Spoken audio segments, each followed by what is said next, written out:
Alright guys, TacticalRab back again today. I hope you're all doing well and enjoying your day so far, and another great day of matches here in the CDL. No delays thankfully this time round, but one of the matches especially was very interesting, down to the wire, some chokes all across the board, and once again some storylines coming out of this one. And treat to your thoughts in the comment section below. Like if you guys enjoyed the video, subscribe if you are new, as always I'd greatly appreciate it. It really helps out the channel. Thank you very much indeed for doing that. These were the three series of the day: Rokkr Legion, Thieves versus Surge, and Subliners versus the Los Angeles Guerrillas. Let us dive in first of all. The scene was their featured player of the day or whatever. For the final series, he had a pretty phenomenal, especially the final map of that series that we will dive into here in a few minutes time. But first up, it was the Minnesota Rokkr versus the Paris Legion. Also thought I'd mention this because this was the first series actually so far this stage that standoff search and destroy was not present in the map set. It was raid, it was express search and destroy down to the wire. Not sure why they put it in this order, but yeah, standoff search and destroy not played. It would have been played in the last series of the day actually, if it did go the distance of the game 5, but that did not indeed happen. This first map was kind of funny, as Simp says right here. I think Landon maybe was saying, this game is far from over. It looks like maybe it could go the distance,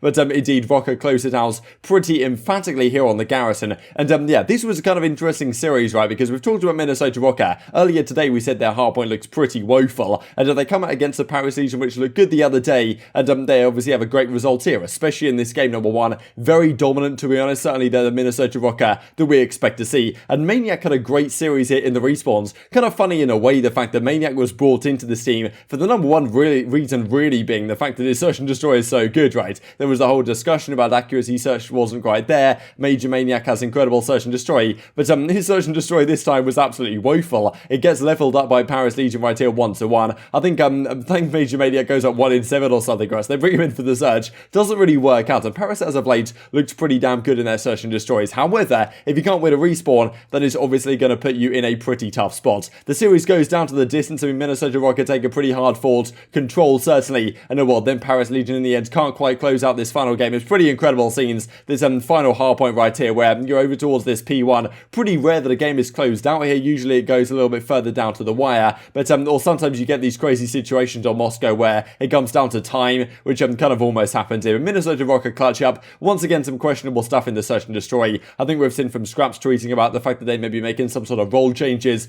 going forward, which I mean, it's just like such a consistent thing with the Paris Legion, right? Like, which other team has made more role changes than Paris have so far this season? Seems to be every single time they lose a series, they decide to switch one of their players to a different role. So okay, here we go. Minnesota get a good job done here, certainly. Of course, that makes this group pretty scary, right? Paris, like, at least, very least decent the other day against FaZe, but here they can't get the job done. And Minnesota Rokkr, after a loss yesterday, a very tough loss to OpTic Chicago, they bounce back in pretty good style. So all things considered, I mean, maybe it looks like OpTic are even better now than they were. And I was pretty impressed by the Rokkr here, to be honest, winning all the respawns in this series, because typically you expect them to go the distance, maybe take a game 5. They really haven't been winning any series, 3-1 or better so far this season. So this was a good one for them to do so, but yeah, a lot more work to be done for the Rokkr to actually get through that Group A. It is certainly a bloodbath up there. Let's talk about what I thought was really the series of the day. That was Seattle Surge versus the Los Angeles Thieves. Game 1 goes the way of Seattle. They've been pretty good at this map, to be honest. Early on it was the Thieves with the advantage, but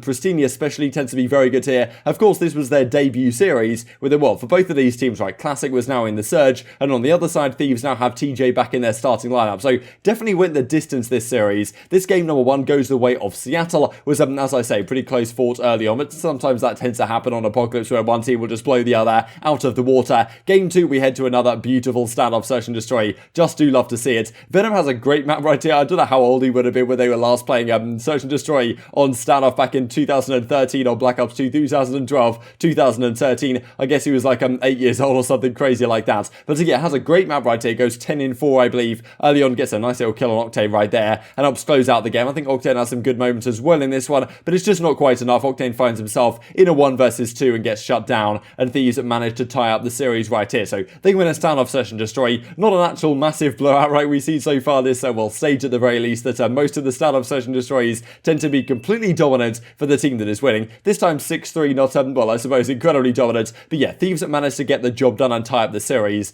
Then we go into this control, and this really is where you look at Seattle and you're like, what is going on with this team? They look solid. Thieves were a little bit questionable. We'll talk in a second the fact that these guys are saying how they're trolling in some of the respawns, but yeah, really it was Seattle that trolled towards the end of this one, because Thieves go up 2-0, and then Seattle bring it back. They go 2-2 in this control. Looks like the perfect opportunity to finally win a raid control control. I'm pretty sure they were 0-7 in raid control going into this map. Of course, they decide to play it again. They feel like they're somewhat better on it, and they go all the way down to the distance. And the way they lost this was just ridiculous. Octane was being an absolute menace in their spawn, getting a load of kills, but right when he needed to stay alive, he gets shot in the back. And I mean, he did such a good job playing his life for so long and finessing around the garage, but then gets shot in the back, and it all falls apart. I mean, it's a round that you just cannot lose. It reminds me really of the whole Minnesota Rokkr versus Dallas Empire 0.1 second one, because it was like 11 kills to 5 that Seattle had in this round 5, spawn trapping the Thieves guys in their base. Gunless gets picked by Kenny. That was the kill of the round, certainly, when Kenny got that kill in hardpoint, and then Octane's in a difficult spot, kind of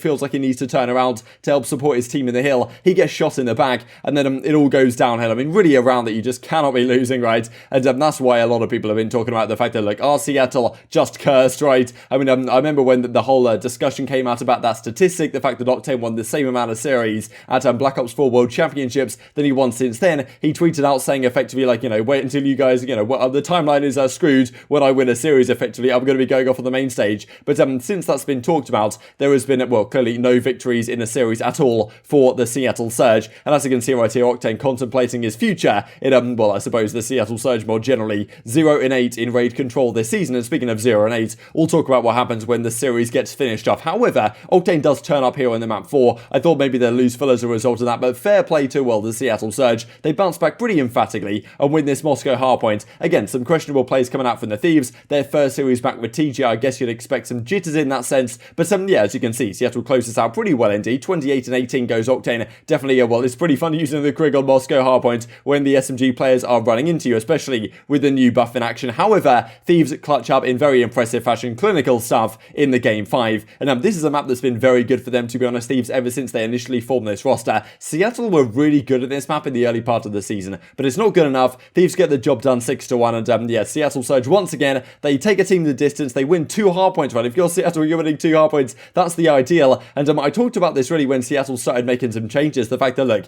if you want to be a competitive team, if you want to be winning some of these series and taking things the distance, you need to become a team somewhat like Los Angeles Guerrillas, in the sense that you're pretty good at respawns, you can take teams the distance, and once you go to game 5, you win the game 5s, right? And that's what LAG have been struggling at. They'll go to game 5s with some teams, not against subliners, we'll talk about in a couple of seconds here, but then they fail to convert, and that's where LAG have really been struggling. But in previous seasons, they've done that to pretty good effect, last season, for example, and I feel like Seattle need to become that type of team. They're not going to dominate the top teams in the respawns on a consistent basis. They need to become a real powerhouse in Surge, and going to a game 5 here and getting 6-1s is just shows that this team has very little chance to win series against the top dogs, even when you're winning 2 hardpoints against a team like LA Thieves that has just been formed. As Octane says, if we win a control, man, I swear, goddamn, game 5s versus LAT just don't work for us. GG's to those guys. And yeah, Gunless just says unlucky, right? I'm not sure how much luck there actually was involved in this one. I guess there's some luck also involved at the end of the day, but yeah, I mean, just the way it went to game 5 didn't really go their way. Not the greatest sign for the Seattle Surge. As Kenny says, GG Seattle 1-3-2. We were trolling in the respawns. I also got world starred for the 6-0 in that final map. Sam is a beast too, goddamn, of course. And as he says, we've been playing way better than that in scrims. Just got to execute in these matches. And as Jacob says, like, the ugliest respawns I've ever seen, but we do manage to close out the job in the end. Very sketchy. And these were the series statistics, right? Classic comes in, drops a 0.7, not exactly the greatest series for him.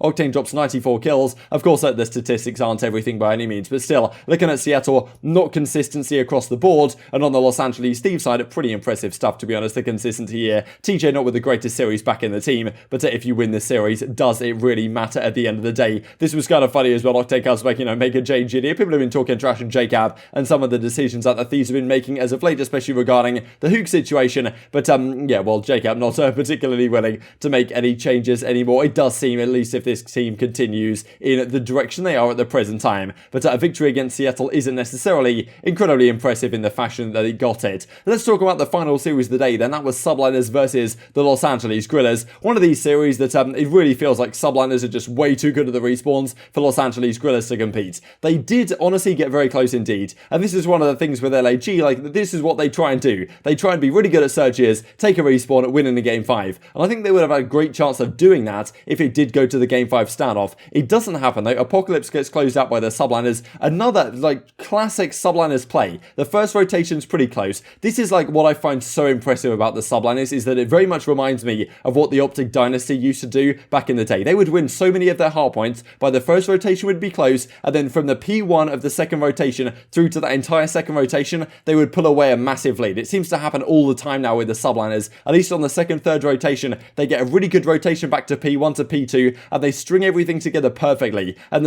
well, Dallas Empire under Priestahh also did that very well last year to win the World Championship. So it's impressive to see a squad once again putting together some incredibly consistent and, clinical, really, rotations. They do it on Apocalypse towards the end, and, well, Zero says kind of interestingly, right, the fact that Assault was using the QBZ, he was also using the FFAR, and most ARs are saying, like, look, the cricket is way too good, what are you playing at right now? And, well, then we go into a Search and Destroy, though. This was crazy from aBeZy. I mean, you can see right here, Hydra gets a nice couple of kills, or, well, Hydra's shooting the guy in the back, Matt gets a nice couple of kills, aBeZy finds himself on a 7 streak, calls in a very quick thinking, really, from aBeZy, calls in the streak, gets the guy off the bomb, kills the last guy as well, finishes up on a 9 streak, and that's enough to get LAG over the line. So impressive victory from them on the Miami, but that's the issue, right? You've got to take a respawn and do it against New York subliners on 2 maps where they're really not good at all. Garrison Hardpoint, or Garrison Control, sorry, is just woeful for the guys on LAG. It happens again. I mean, it's pretty crazy that aBeZy had 9 kills in the Surge. In the Control, he gets 7